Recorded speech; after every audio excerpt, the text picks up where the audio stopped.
नाज़रीन असी हिन वक्त सिजावल जुणे जो भरसा बैनल सूबाई रोड है सिंध बलूचिस्तान जो लाड़काणो टू ओस्तामंद वाया गड़ी खेरो भंड चौक ते मौजूद आहियूं जिते ही अवां के स्क्रीन में नज़र ईंदड़ ट्रक नज़र अची रही है जेका कल्टी थी पई आहे। रोड जूं साइडूं शोल्डर जेके हिन बरसातन दौरान जेके खाइजी विया उन्हनि में वॾा खॾा पइजी विया आहिनि।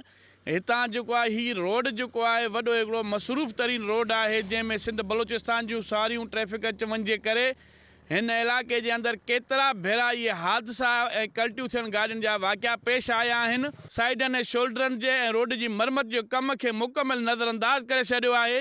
हुन सां गॾु असांखे मालूमात मिली आहे त सिंध हुकूमत पारां या नेशनल हाईवेज़ अमलदारनि खे किरड़नि रुपयनि जी रक़म जारी कई वई आहे त ही रोडनि जे जेका आहे शोल्डर ऐं रोडनि में खॾा पयल बरसातनि खां बाद बहाल कराए अवाम ऐं परेशानियुनि जूं तकलीफ़ूं ख़तमु कयूं वञनि। मगर ही जेके नेशनल हाईवेज़ लाड़काणो अमलदार आहिनि उहे हिन ते लापरवाही करे रहिया आहिनि, ख़र्च न करे रहिया आहिनि, जंहिंजे करे ही हादसा पेश अची रहिया आहिनि। हिननि जो मुतालबो आहे फ़ौरन ही जेको असांजो बैनल सूबाई रोड लाड़काणो टू ओस्तामंद वाया गड़ी खेरो भंड चौक आहे उन जे शोल्डरनि खे में कमु कराए उन जे रोड टुटल खे सिधो कराए असांजे नुक़सान खां बचायो वञे।